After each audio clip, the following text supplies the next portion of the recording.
रोज की तरह लिखनी ब्लॉग में सबका हार्दिक स्वागत है। सबके मंगल भविष्य की कामना के साथ दोस्तों, आज रामचरितमानस के बालकांड के प्रसंग में भगवान राम, लक्ष्मण, भरत और शत्रुघ्न के इस कलयुग में अवतरण और मानव धर्म की रक्षा और अधर्म को हमेशा के लिए समाप्त करने के लिए मर्यादा पुरुषोत्तम भगवान रामचंद्र ने दशरथ जी के वहाँ जिस प्रकार जन्म लिया, उसका तुलसीदास जी ने बड़ा ही अद्भुत वर्णन किया है, हृदयस्पर्शी वर्णन किया है कि कैसे यानी भगवान राम और राजा को अपने सारा दुख सुख,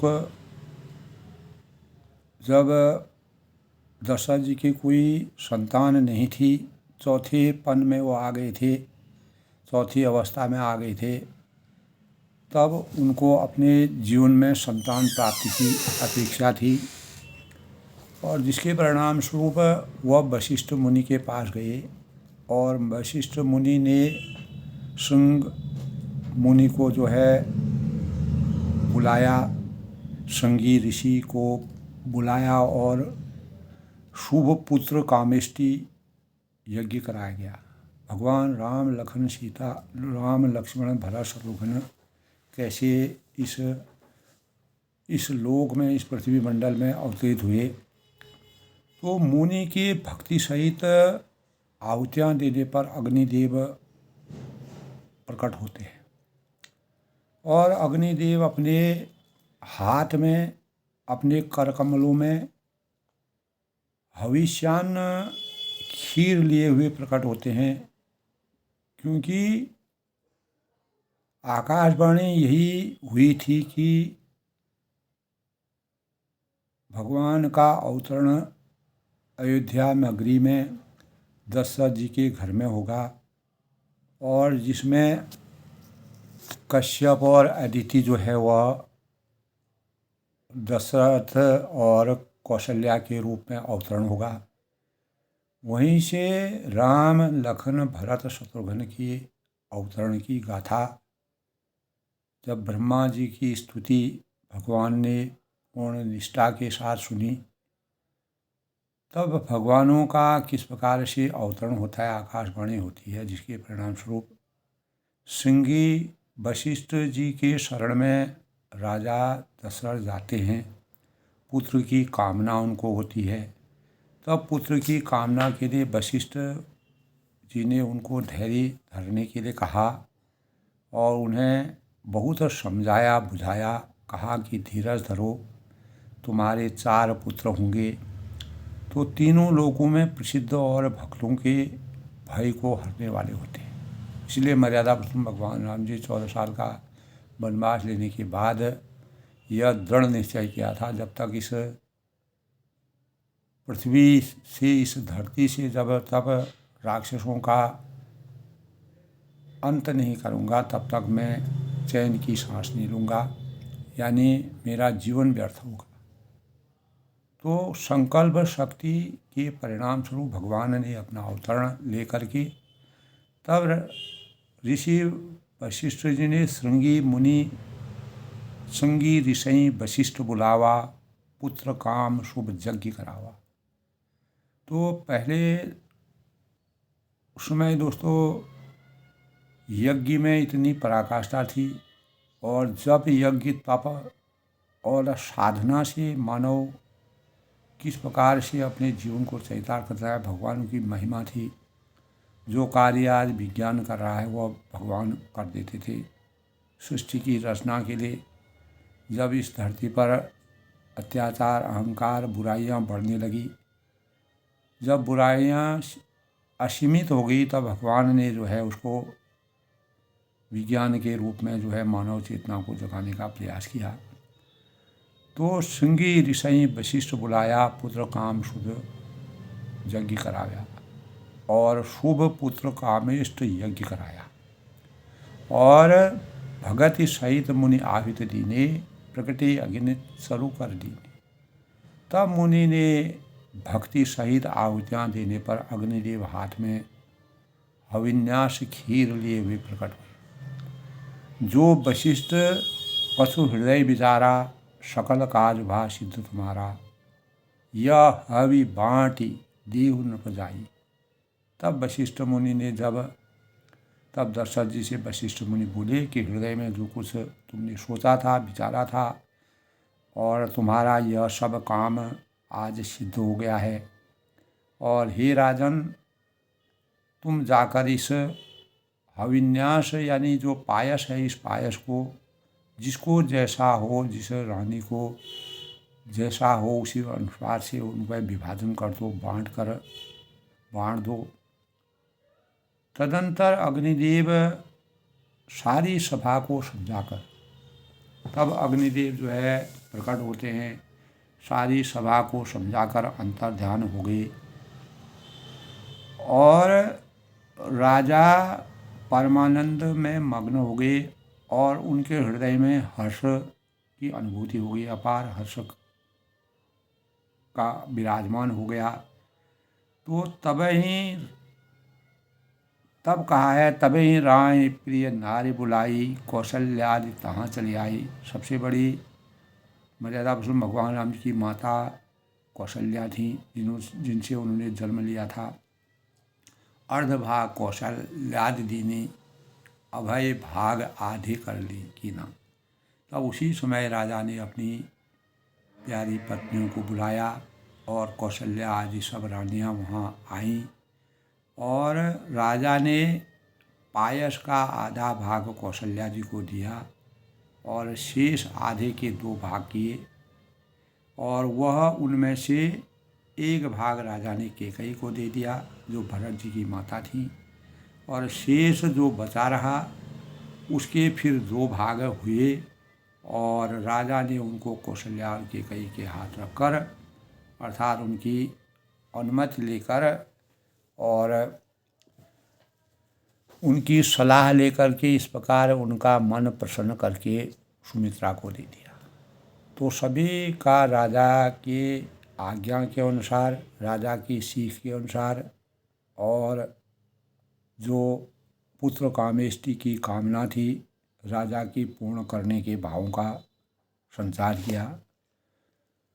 तो उस समय दोस्तों जितने भी कार्य होते थे, शुभ कार्य होते थे, तो भगवानों की इस प्रकार की शक्तियाँ थी, देवी शक्तियाँ थी, मानव यानी परमात्मा की शक्तियाँ थी, उन्हीं शक्ति दिव्य शक्तियाँ थी। उन्हीं शक्तियों के परिणाम स्वरूप जो कार्य आज विज्ञान के माध्यम से हो रहा है वह मानव रूप में अवतरित होकर के भगवान करते थे।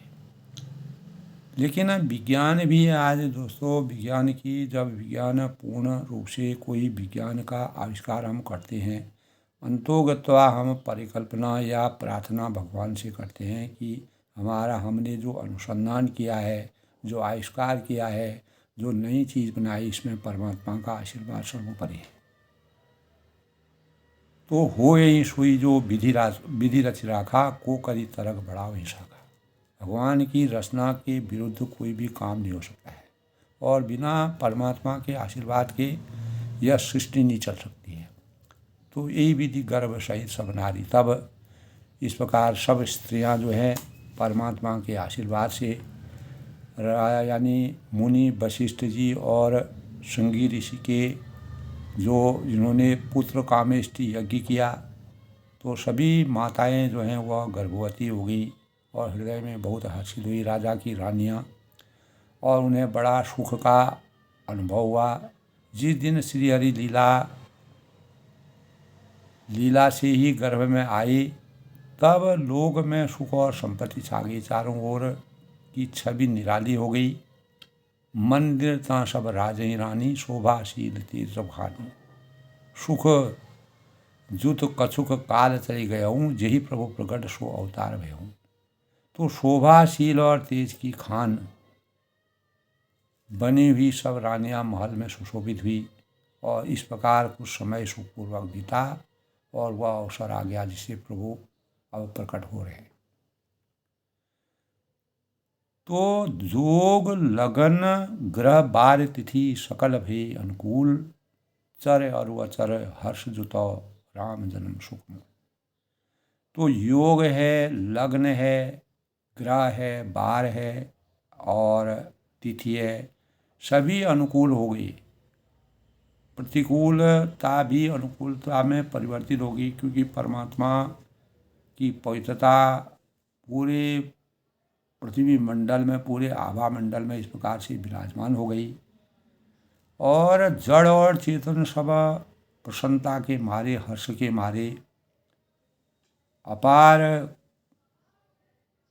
संतोष की अनुभूति है और श्री राम का जन्म सुख का मूल माना गया। तो भगवान का स्वरूप जो है सुखों को देने वाला, राम राज बैठे त्रिलोका हर्षित भये गई सब शोका, नहीं दरिद्र को दुखी नहीं देना, सब सुंदर सब सुंदर और दैहिक भौतिकता पा, राम राज नहीं का भी। तो अब भगवान ने जब अवतरण लिया तो नौमी तिथि मधुमास पुनीता, शुक्ल यच्च अभिजीत सब हरिपीता, मध्य दिवस अधिशीत न धामा। ऐसा दिन था, न ज़्यादा ठंडी थी न गर्मी थी, और पवित्र चैत्र का महीना था और नौमी तिथि थी, और शुक्ल पक्षी और भगवान का प्रिय अभिजीत मुहूर्त जिसको कहते हैं, शुभ मंगलमय समय ये बताया जाता है दोस्तों। अभिजीत मुहूर्त में हमको अनेक प्रकार के, तो भगवान का अवतरण इसी मुहूर्त में हुआ था, और दोपहर का समय था, मध्य दिवस, अति शीत न ढाव, न ज़्यादा ठंडा था न गर्म था। तो पावन काल लोक विश्राम, न बहुत सर्दी थी न धूप थी, गर्मी थी। यह पवित्र समय सब लोगों को शांति देने वाला था। यह लोक और परलोकों को शांति देने वाला, तीनों लोगों को शांति का आभास जो हुआ। रावण के अत्याचार से जिस प्रकार देवता और ऋषि मुनि, अनेक नर नारी, गंधर्व जो भी अपने भक्ति भाव में लगे थे, सब परेशानी में थे, हताहत थे। तो ऐसे अवसर पर भगवान का अवतरण होता है। तो सो ऐसा अवसर बिरंच सब जाना। तब ऐसे ब्राह्मणों ने वह भगवान के प्रकट होने का जब अवसर जाना, तो चले सकल सुर, सब लोग अपने अपने विमानों में बैठ करके भगवान के दर्शन करने आ गए।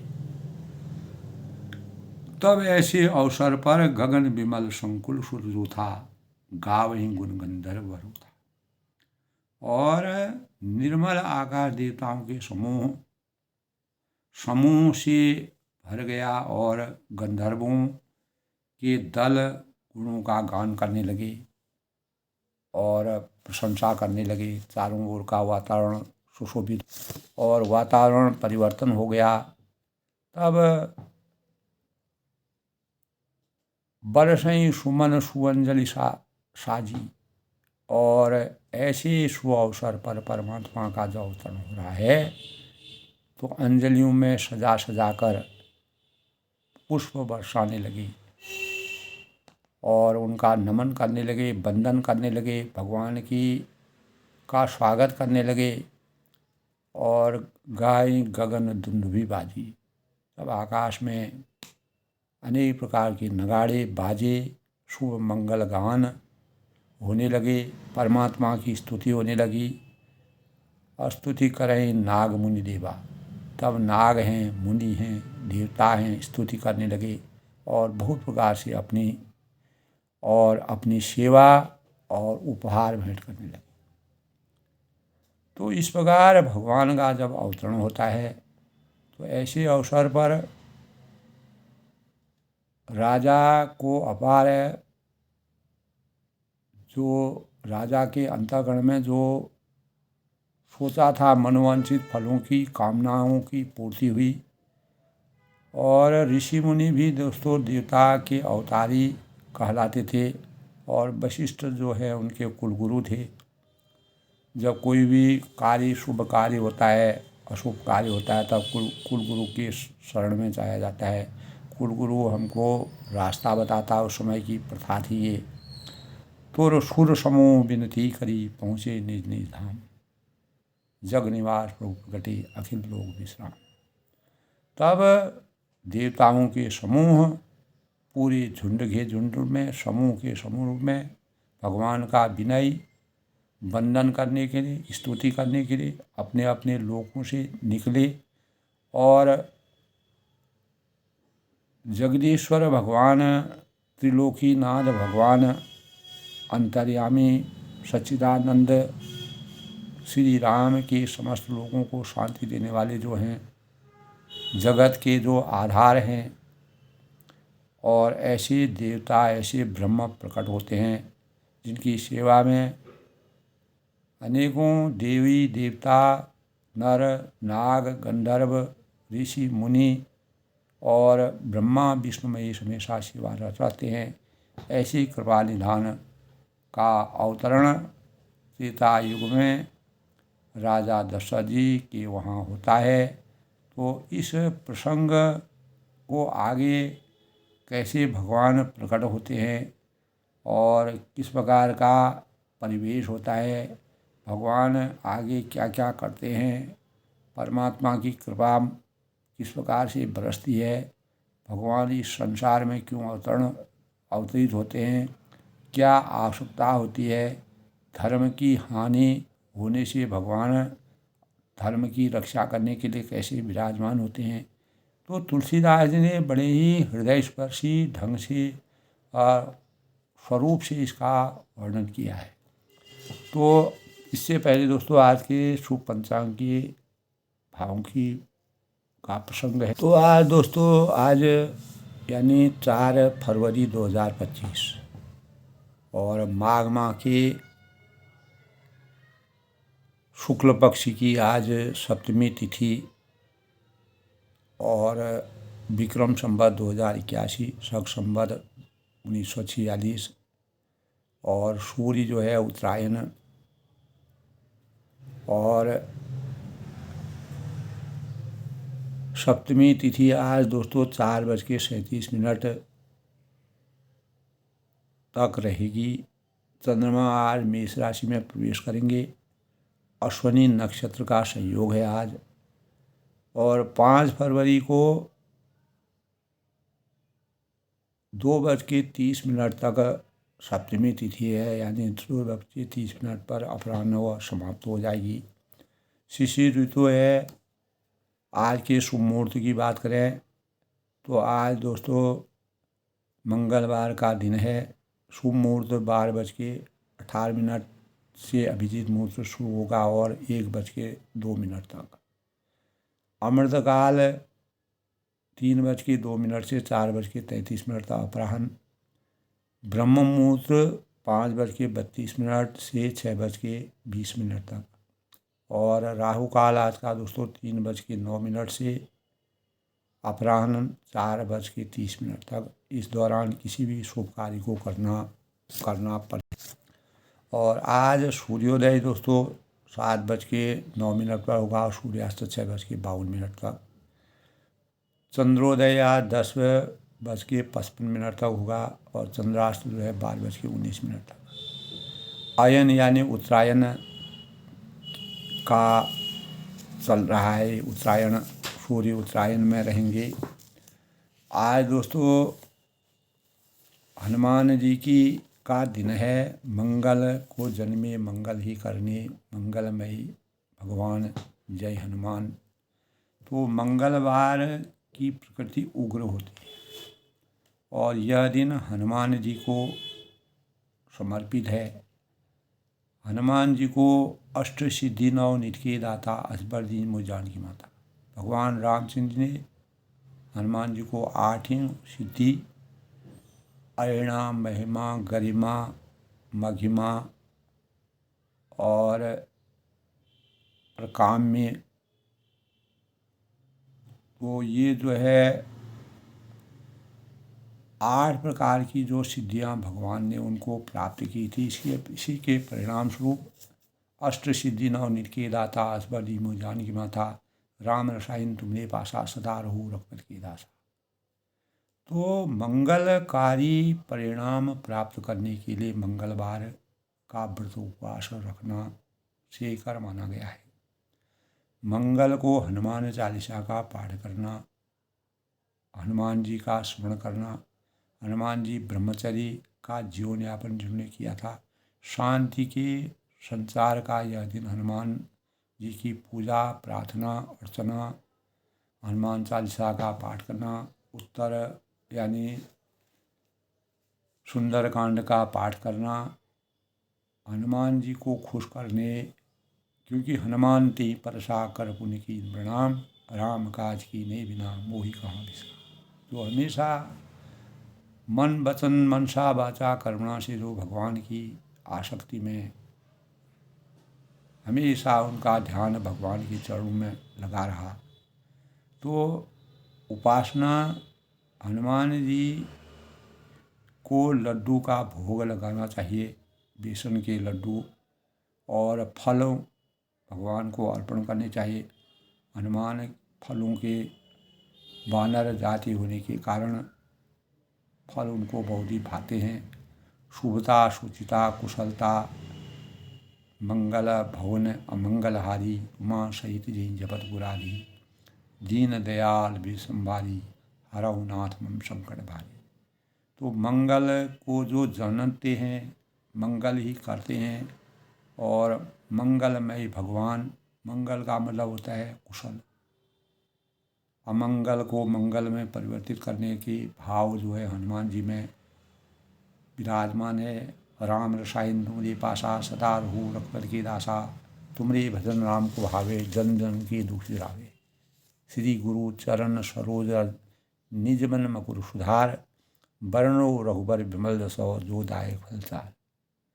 तो मंगलवार के दिन जन्मे जो साधक होते हैं, तभी कहा है मनोजयं मारुत तुल्यं वेगं जितेन्द्रियं बुद्धिमता वरिष्ठम, वातजामं वानरं यूथं मुख्यं श्री मारुति शरणं प्रपद्ये। तो हनुमान जी प्रसन्न जप ध्यान करने से सुख समृद्धि मनोवांछित फलों की प्राप्ति होती है।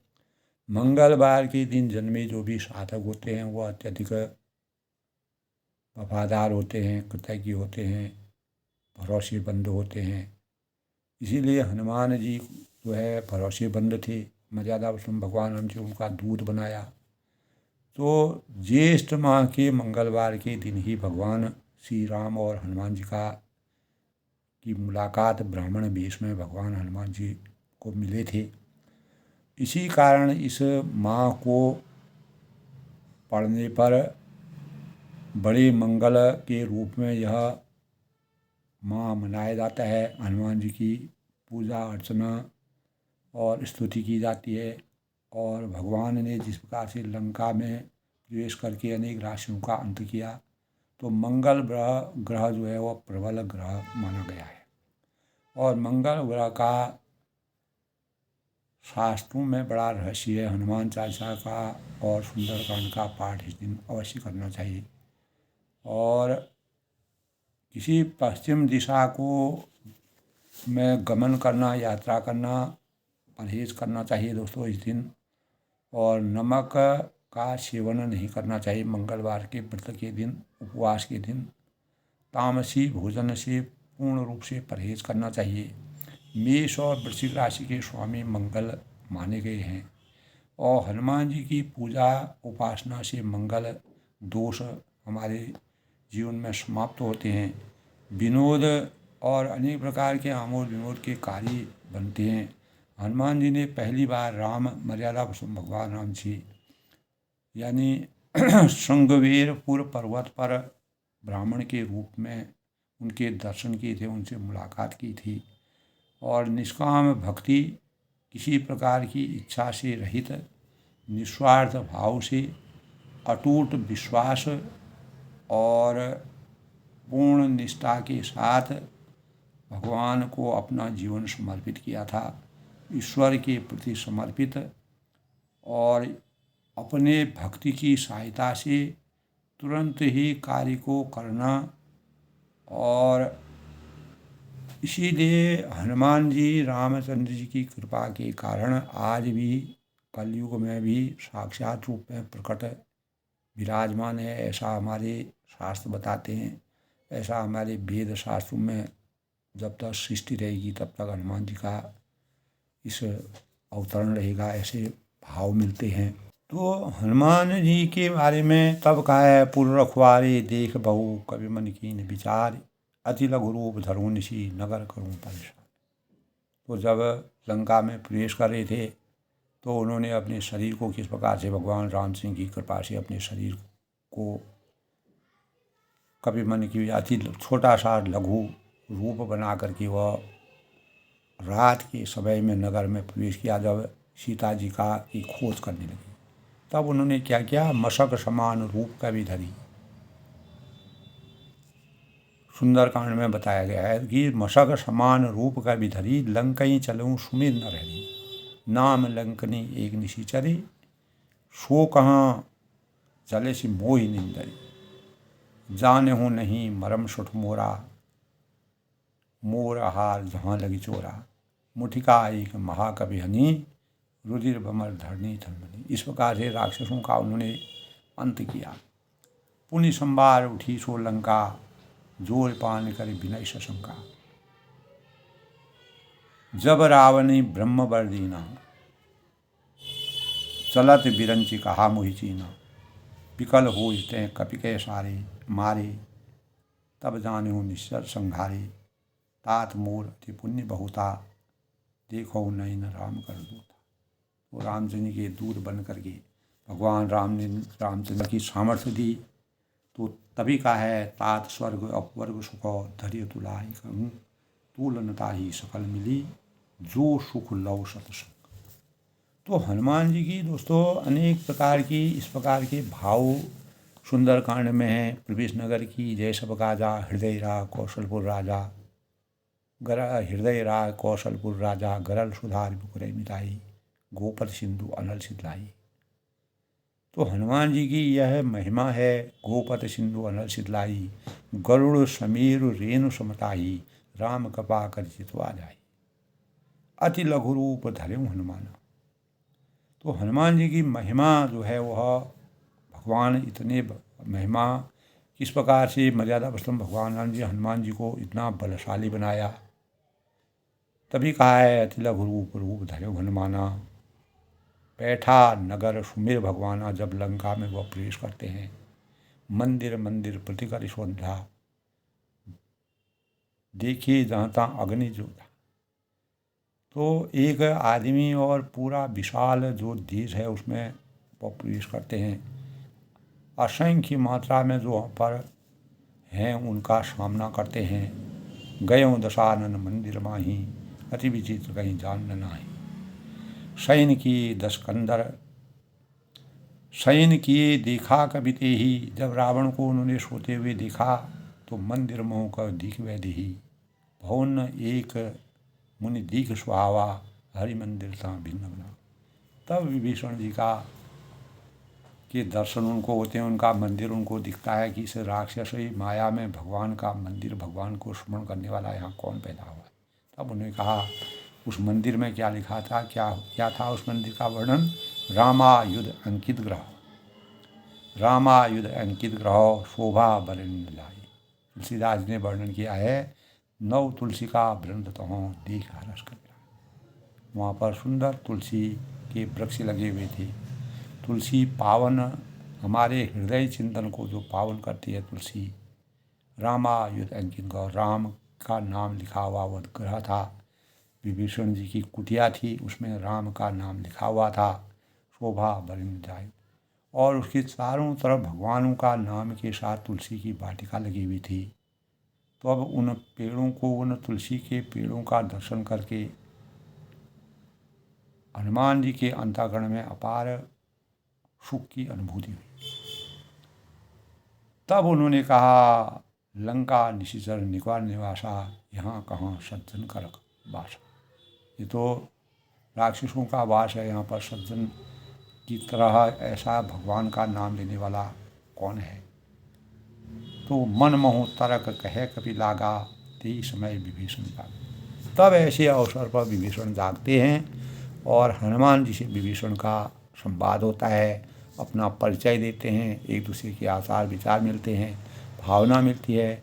तो हनुमान विभीषण जी ही अंततो गत्वा हनुमान विभीषण जी भगवान रामचंद्र के बाद में कैसे भगवान उनकी सहायता लेकर के इस मानव चेतना को जगाने का प्रयास करते हैं। यही रामचरितमानस का प्रसंग जो है, हनुमान जी की कृपा से मंगलवार को भगवान हनुमान जी का पूजन किया जाता है। तो आज के रामचरितमानस के प्रसंग में दोस्तों, कल का प्रसंग में जो है देवताओं के समूह जो है विनती करके अपने लोक को जा पहुँचे, भगवान का अवतरण होता है, समस्त लोकों में शांति का आभास होता है और तीनों रानियां और राजा किस प्रकार से प्रसन्न चित्त होते हैं, आमोद प्रमोद प्रसन्नता खुशी और हर्षोल्लास से सब आच्छादित होते हैं। जहाँ संतान ही नहीं है, उनको संतान प्राप्ति के भाव जब पैदा होते हैं तब राजा पूर्ण रूप से संतुष्टि का आभास करते हैं। तब श्रृंगी ऋषि और वशिष्ठ जी के सौजन्य से पुत्र कामेष्टि यज्ञ करने के पश्चात भगवान कैसे अवतरण होते हैं। हरि प्रकट कृपाला दीन दयाला कौशल्या हितकारी, हर्षित महतारी मुनि मनहारी अद्भुत रूप विचारी, लोचन अभिरामा तनु घनश्यामा निज आयुध भुजचारी, भूषण बनमाला नयन विशाला शोभा सिंधु खरारी। तब भगवान का अवतरण होता है ऐसे अवसर पर। भई कपल प्रकट कृपाला यानी दीनों पर दया करने वाली,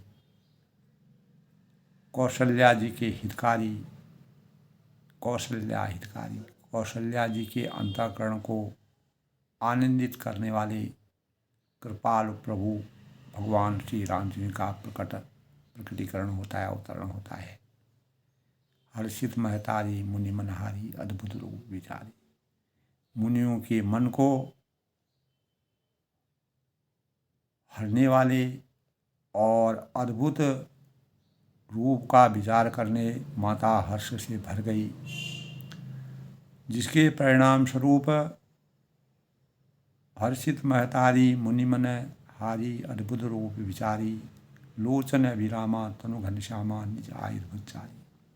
नेत्रों में आनंद देने वाली, नेत्रों में जब हम दोस्तों अच्छी चीज़ें देखते हैं तो हमारे नेत्र अगर बंद भी रहते हैं वह खुद ही खुल जाते हैं, और उसमें भगवानों की श्रद्धा के प्रति जो हमारे अश्रु निकलते हैं। तो उन ब्रह्मा जी ने जब भगवान की स्तुति की थी और देवताओं के कष्टों को वह सहन नहीं कर पाए, तब ऐसे भावों को सुनकर के ब्रह्मा जी खुद ही रावण के अत्याचार से दुखी जो देवता थे उन पर जो है उनकी दशा को देख करके ऐसे भावुक क्षण हमारे जीवन में कई बार आते हैं, जब आदमी किंग कर्तव्य विमूढ़ हो जाता है और वास्तविक सुख की अनुभूति होती है, और या कोई इस प्रकार का दुख हो जाता है जो हमारे लिए असहनीय होता है। तो ये जो है सुख की घड़ी है, परमात्मा का आविर्भाव यानी प्रादुर्भाव होता है। परमात्मा इस सांसारिक जीवन में मानव रूप में अवतरित होकर के मानव चेतना को जगाने का प्रयास करके पूरे परिवेश को किस प्रकार से निर्मल और पवित्र बनाते हैं। तो हर्षित महतारी मुनि मनहारी अद्भुत रूप विचारी, नेत्रों में आनंद देने वाली, मेघ के समान श्याम शरीर का चारों भुजाओं में अपने आयुध धारण किए हुए परमात्मा प्रकट होते हैं। लोचन अभिरामा तनु घनश्यामा निज आयुध भुजचारी, भूषण मनमाला नयन विशाला शोभा सिंधु खरारी। और जिनका पूरा शरीर जो है श्याम रूप का शरीर है, चारों भुजाओं में अपने खास आयुध धारण किए हुए हैं और दिव्य आभूषण और वनमाला पहने हुए थे। बड़े बड़े नेत्र उनके थे और इस प्रकार सौभाग्य समुद्र था। खर और राक्षस को मारने वाले भगवान का अवतरण होता है। तुलसीदास ने बड़ा ही हृदय स्पर्श वर्णन किया है रामचंद्र के जन्मोत्सव का, जो अद्भुत वर्णन है। कह दोई कर जोरी अस्तुत तोरी कहीं विधि करूँ अनंता, माता माया गुण ज्ञानातीत अमाना वेद पुराण भनंता, करुणा सुख सागर सब गुण आगर जी गावी सुध संता। और सोमम हित लागी जन अनुरागी भयं प्रकट श्रीकंता। तो कह दुई कर जोरी स्तुति तोरी की विधि मिलऊँ करूँ अनंता। तो दोनों हाथ जोड़कर माता कहने लगी कि अनंत में किस प्रकार तुम्हारी स्तुति करूं, वंदना करूं, आपका विनय करूं, आपकी आराधना करूं, की विधि करूं अनंता। माता माया गुण ज्ञानातीत माना वेद पुराण भनंता। वेद और पुराण तुमको माया गुण और ज्ञान से परे और परिणाम रहित बतलाते हैं। और श्रुतियाँ और जो संत जन हैं, जो दिव्य आत्माएं हैं, दया और सुख का, करुणा सुख सागर सब गुण आगर जी गावें सुध संता। गुणों का धाम कहकर इनका गान करते हैं, मनन करते हैं, गुणगान गाते हैं, वही भक्तों का प्रेम करने वाले लक्ष्मीपति भगवान विष्णु के अवतारी मेरे कल्याण के लिए प्रकट हुए हैं। पूरे मानव धर्म, मानव जाति के कल्याण के लिए, मानवता के भावों का संचार करने के लिए ऐसे महान आत्मा इस संसार में विराजमान होती है, जो 14 वर्ष के वनवास के दौरान अनेकों आत्माओं को ज्ञान और धर्म की नीति, संस्कार, मर्यादा के भावों का संचार करते हैं। ब्रह्मांड निकाया निर्मित माया रोम रोम प्रतिवेद कहे, मम उर्षोवासी अपि यह उपहासी सुनत धीर मति थिर न रहे। उपजा जब ज्ञाना प्रभु मुस्कान। भगवान कैसे मुस्कुराते हैं, उनका अवतरण होता है और वह पहली आकाशवाणी हो जाती है और तब राजा को ज्ञान आता है कि वशिष्ठ मुनि की शरण में जाया जाए। संगी मुनि के सौजन्य से पुत्र कामेष्टि यज्ञ करने के पश्चात जो पायस होता है, उस पायस को रानी को खिला करके पुत्र प्राप्ति के भावों का जो चित्रण तुलसीदास ने किया है वह अद्भुत है। तो वेद कहते हैं, तभी कहा है ब्रह्मांड निकाया निर्विन माया रोम रोम प्रतिवेद कहे, मम उर्षो बासी यह उपवासी सुनत धीर मति थिर न रहे।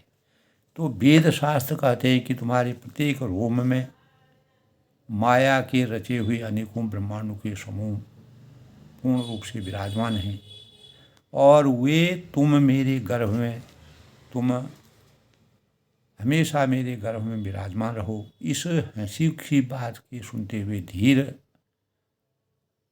विवेकी पुरुषों की बुद्धि भी स्थिर नहीं रहती, तो विचलित हो जाती है। और जब माता जो है मम उर्षो बासी या उपवासी सुनत मति धीर न रहे, उपजा जब ज्ञाना प्रभु मुस्काना चैत बहुत विधि कीन की। तो जब माता को ज्ञान उत्पन्न होता है, माता के अंतर्गण में ज्ञान की वास्तविकता का संचार होता है, तब प्रभु मुस्कुराते हैं, मंद मंद मुस्कान से मुस्कुराते हैं। कहते हैं कि कथा सुहाई मात बुझाई जही प्रकार शुद्ध प्रेम लही। वे बहुत प्रकार से चरित्र करना चाहते हैं, लीलाएं करना चाहते हैं।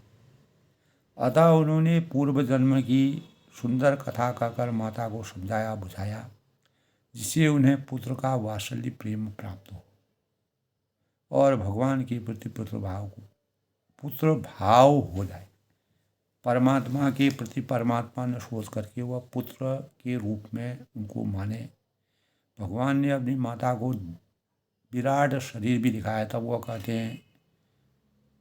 कहते हैं कि मतलब तब आगे प्रसंग दोस्तों, माता पुनि बोली सोमरि डोली तजहु ताते रूपा। जब उन्होंने अपना विशाल स्वरूप उनको दिखाया और तब माता जो है डर गई। ऐसे ही काकभूषणी जी के लिए भी हुआ था। जब काकभूषणी जी को ब्रह्मांड की 3 लोक और ब्रह्मांड की पूरा प्रसंग अपने मुंह के अंदर भगवान ने उनको मत्सर के रूप में जब उनको अपने अंदर वह प्रवेश करवाया, तो काकभूषणी जी पूरे ब्रह्मांड की छवि को देख करके भयभीत हो गए। और भगवान ने उनको बाहर निकाल करके साधारण सी बाल लीला करके उनके मन को हृदय परिवर्तन कर दिया। तब माता कहती है, माता पुनि बोली, जब भगवान पूर्व जन्म की सुंदर कथा कहकर माता को समझाते हैं, बुझाते हैं, तो पुत्र का वात्सल्य जब उनका दिव्य शरीर की बात करते हैं, दिखाते हैं, तब माता जो है आश्चर्यचकित हो जाती है। और तब भगवान मेरे वहाँ पैदा हुए हैं करके माता कौशल्या को पता चलता है। तब वह बोलती हैं कि ऐसे स्वरूप से मैं वात्सल्य के सुख का अनुभव नहीं कर सकती। तो माता पुनि बोली सोमति डोली तजहु ताते रूपा। तुरंत ही जो आपने ये विशाल रूप धारण किया है, भगवानों का विशाल अवतरण दिया है, तो उस रूप को साधारण की जाए शिशु लीला, उसको शिशु लीला में परिवर्तित करिए। एक नन्हा बच्चा जब पैदा होता है तो वह जिस प्रकार की शिशु लीला करता है, वैसी लीलाओं को करते हुए मुझे दिखाई दे। अति प्रियशीला यह सुख परम अनुपा। और इस सुख की अनुभूति से मैं वात्सल्य सुख की वास्तविकता को प्राप्त यानी अपने अंतःकरण में विराजमान करूँगी। सुनी बचन सुजाना रोदन ठाना होई बालक सुरभूपा।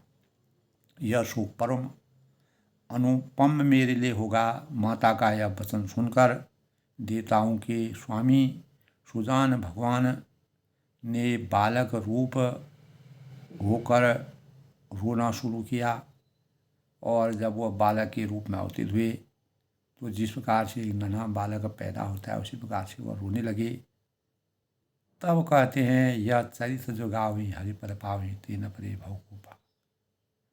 तुलसीदास जी कहते हैं कि श्री हरि का पद पाते हैं जो, तुलसीदास जी कहते हैं कि जो इस चरित्र का गुणगान करते हैं, इस चरित्र को अच्छी प्रकार जानते हैं, इसके मर्म को समझते हैं, इसकी गुणवत्ता को समझते हैं, इसके रहस्य को समझते हैं, वह जो है श्री हरि पद पावहि, वही भगवान की चरण कमलों की को प्राप्त करते हैं।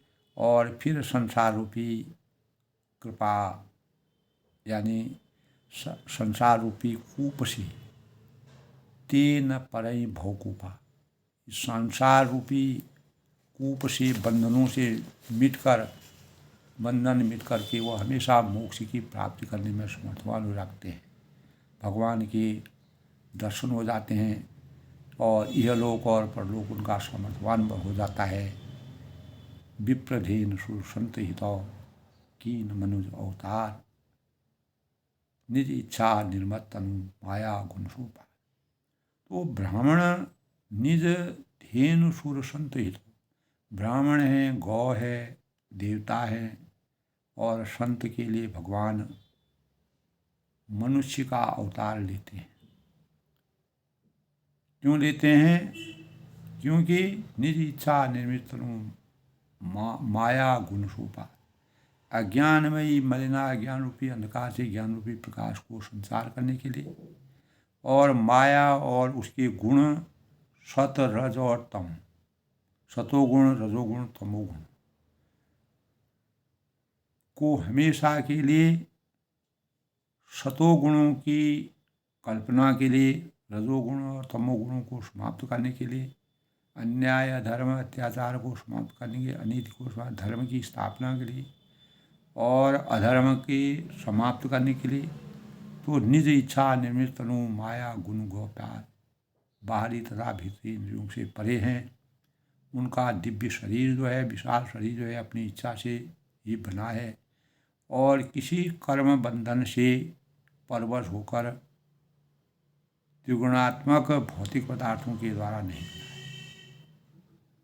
तो इस प्रकार विप्रधेन सुरु संत हितौ लीन मनुज अवतार निज इच्छा निमित्तनु माया गुणगोपाल। मर्यादा पुरुषोत्तम भगवान रामचंद्र जी ने जब अपना साकार स्वरूप वात्सल्य स्वरूप को माता को दिखाया, तब ब्राह्मण हैं, गौ हैं, देवता हैं, संतों के लिए भगवान ने इस मनुष्य रूप में अवतार लिया।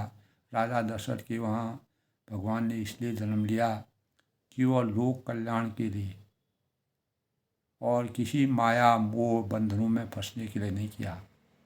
वहीं से उनका इस प्रकार की रचना उन्होंने रची कि यहीं से मैं अवतारी बन सकता हूँ, यहीं से मैं परमार्थ कर सकता हूँ, यहीं से मैं लोक भावनाओं को जगा सकता हूँ और इस सृष्टि का कल्याण कर सकता हूँ। सृष्टि में रहने वाले अनेक जीव जंतुओं प्राणियों की रक्षा करने में मैं समर्थवान हूँ। अधर्म का नाश करके धर्म की स्थापना मैं तभी कर सकता हूँ। तो ब्राह्मण हैं, गौ हैं, देवता हैं, संतों के लिए भगवान ने तभी भगवान यानी यदा यदा ही धर्मस्य ग्लानिर्भवति भारत अभ्युत्थानम धर्मस्य तदात्मानं साधनं। भगवान ने इसीलिए भय प्रकट कृपाला दीन दयाला कौशल्या हितकारी हर्षित महतारी मुनि मनहारी अद्भुत रूप विचारी। तो इसी स्वरूप में जिस प्रकार कृष्ण द्वापर में अत्याचार हमें लगातार बढ़ रही थी, तो भगवान श्री कृष्ण ने अवतरण लिया। भगवान रामचंद्र जी त्रेता में जब भक्ति कुछ ही लोग जो है भक्ति के भावों को बिगाड़े थे और देवता, मनुष्य, नाग, किन्नर सभी लोग जो है ऋषि मुनि सब परेशान थे रावण के आतंक से। तब त्रेता युग में भगवान को अवतरण लेना पड़ा और उसी अवतरण का वात्सल्य वर्णन जो तुलसीदास ने किया है वह हमारे जीवन में माया और उसके गुण सत रज और तम और बाहरी और भीतरी इंद्रियों से परे है। उनका दिव्य शरीर अपनी इच्छा से ही बना है भगवान रामचंद्र जी का, और किसी कर्म बंधन के परवश होकर किसी कर्म निज इच्छा अपनी इच्छा से भगवान अवतीर्ण होते हैं। त्रिगुणात्मक भौतिक पदार्थों के द्वारा उनकी उत्पत्ति नहीं होती है। तो भगवान का अवतरण लेती ही माता के अंतःकरण में, तब माता कहती है, माता पुनि बोली सो मैं डोली तजहूँ तातिया रूपा। मुझे इतना विशाल शरीर भगवान ने अपना विराट स्वरूप माता को दिखाया तो माता जो है आश्चर्यचकित हो गई। तब उन्होंने शिशु लीला करने के लिए वंदना की, अनुरोध किया, स्तुति की। तब माता कौशल्या को पता चल गया कि ये तो ब्रह्म रूप में भगवान की अवतारी हमारे वहाँ पे जन्मे हैं। तब उन्होंने सुनी बचन सुजाना रोदन ठाना होई बालक सुरभूपा। सुख परम अनुभव होगा माता का यह वचन सुनकर, यानी सब कुछ छोड़ करके वह बाल लीला करो और मेरे लिए यह सुख परम ही अनुभवी होगा और अनुपम होगा। और माता का यह वचन सुनकर उन्होंने देवताओं के रूप में सुजान भगवान बालक के रूप में उन्होंने अपना रोना, जिस प्रकार से बालक रोदन करता है, वह भाव जागृत किए। तो तुलसीदास ने दोस्तों वात्सल्य वर्णन का जो सुंदर वर्णन किया है और भगवान रामचंद्र का अवतरण कैसे होता है, भई प्रकट कृपाला दीन दयाला कौशल्या हितकारी। तो भगवान ने अपना विराट स्वरूप का जो वर्णन किया है तुलसीदास ने, तो वह आज भी रामचरितमानस में हमेशा मानव चेतना भगवानों का अवतरण कैसे इस सृष्टि में हुआ है, कैसे कैसे लोक कल्याणकारी कार्य करके आदर्शता के मानक के रूप में भगवान ने अवतरण लिया। अपनी माता को साक्षात स्वरूप दिखा करके बाल लीलाओं को करके और सब प्रकार की लीलाएं करके मानव चेतना को जगाने का प्रयास किया। तो आज के प्रसंग में दोस्तों रामचरितमानस में बालकांड में भगवान राम का अवतरण हो जाता है, चारों भाइयों का अवतरण होता है।